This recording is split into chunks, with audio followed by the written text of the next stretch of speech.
Hello, creative and beautiful souls. Welcome to a new episode of the Mind of the Crochet Designer podcast. I am Christina Houding, your host. Welcome. I really appreciate you being here.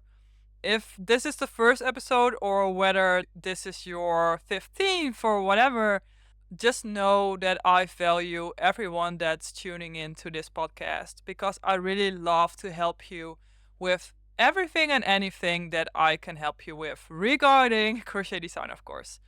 So, a while back, I did this Instagram poll on which episode to record next. And one of the top episodes was what we are going to talk about today, which is how to follow your crochet design dream even when you're strapped for time, energy, or focus. Because a lot of us do this on the side. We have a regular day job, we are parents, we go to school, or maybe a combination of all of those things. And I just know that when I started as a crochet designer, I did this part time.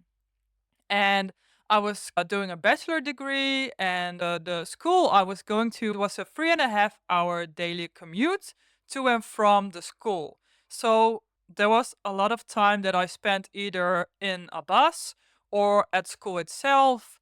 I would have days where I would leave my house at 6:30 and then return at like 5 in the evening.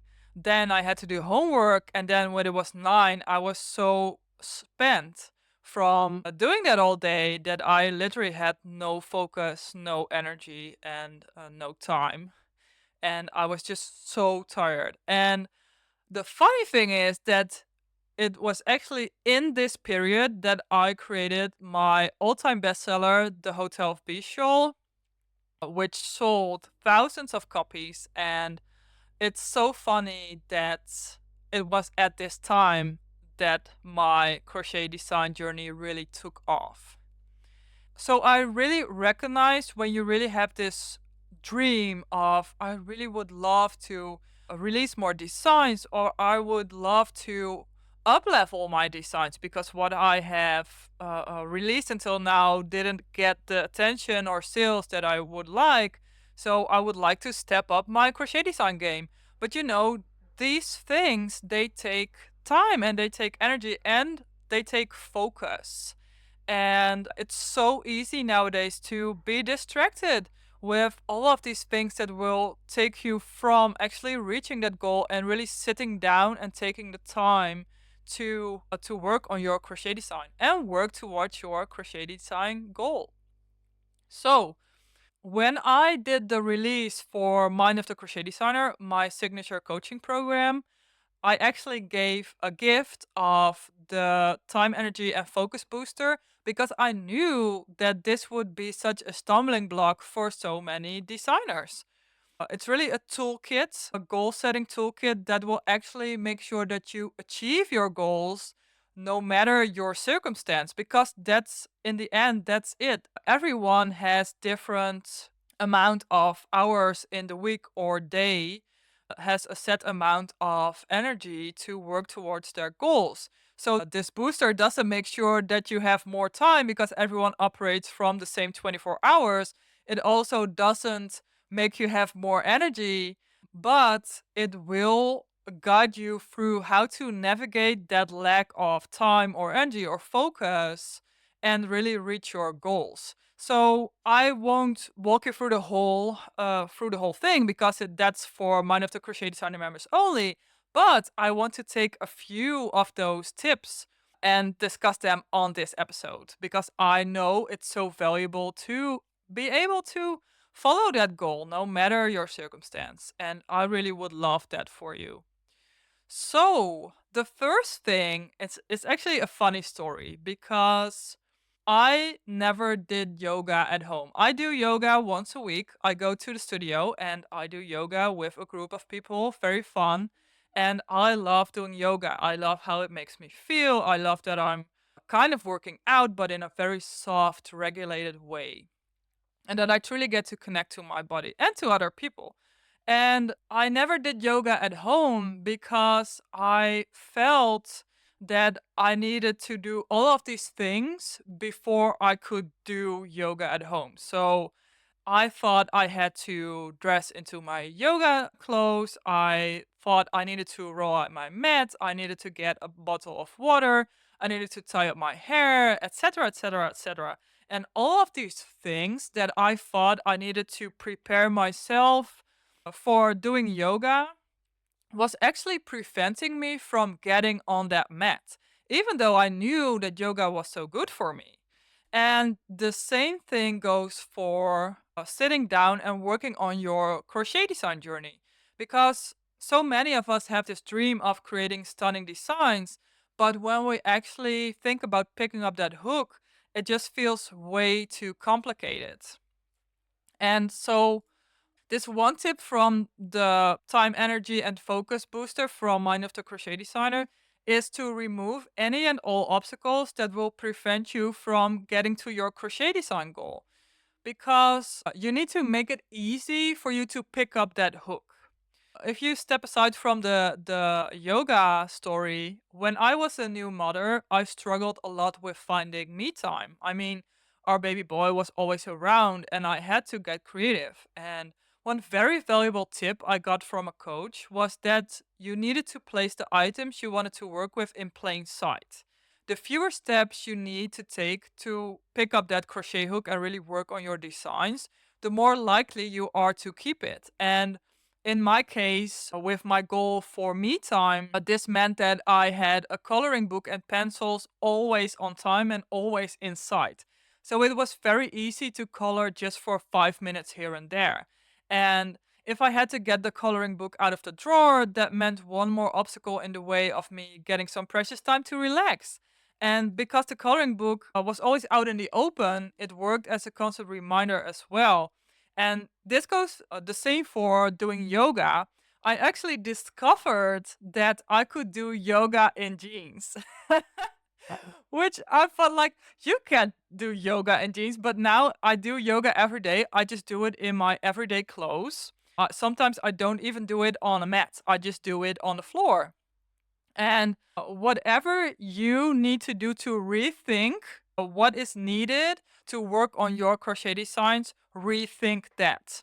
Ask yourself, how can I make working on my crochet design goals as easy as possible? Another tip I have is to make a daily promise to yourself. And this is part of the booster, but people can get tripped up on the daily. Like maybe a daily promise to yourself to work on your designs is too much.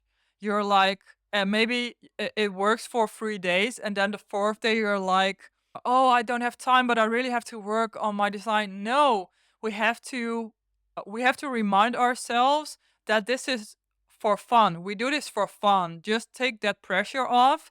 And if a daily promise feels too heavy, then reassess it.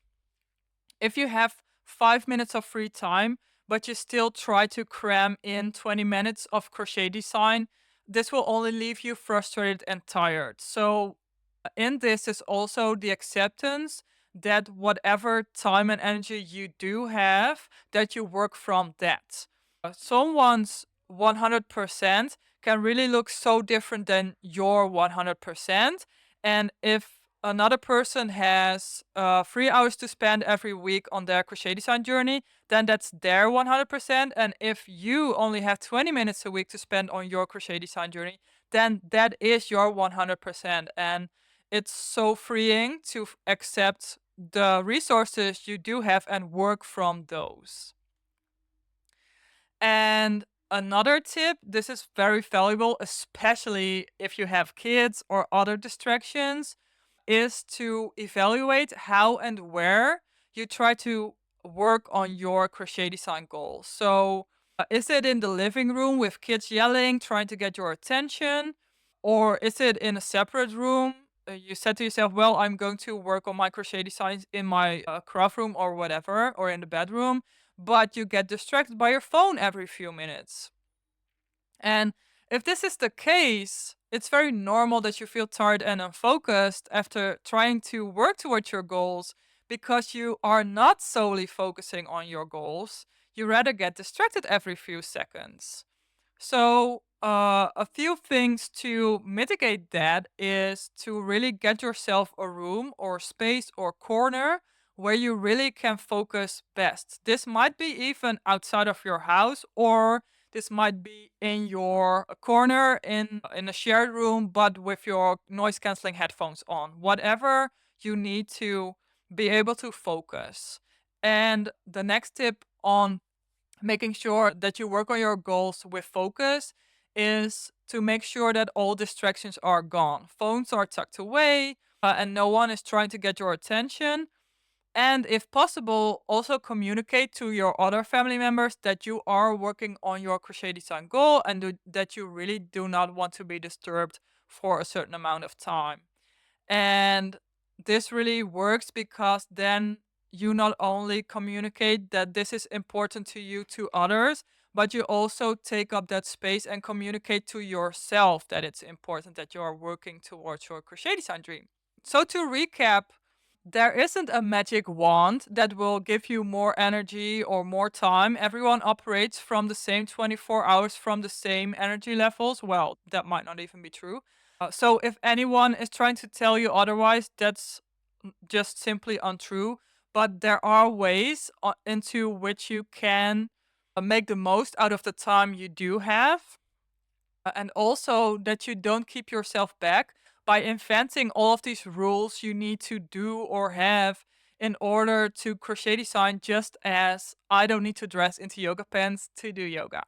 So I really hope that this helped you a lot towards getting closer to your crochet design goal, because I want nothing less for you. It's so funny because I already stopped recording and then I remembered that I started this episode with how I actually created a best-selling design even when I was so busy and had such a lack of energy and time. And I actually forgot to tell how I did that. So let's dive into that. And it was so simple for me.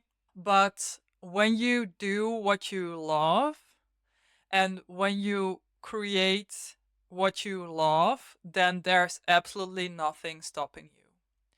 And I think that as crochet designers, we can be so hard on ourselves.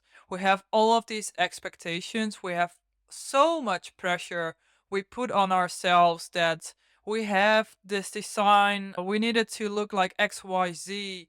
But can we please go back to being it just playing with yarn and discovering a new ability, a new skill?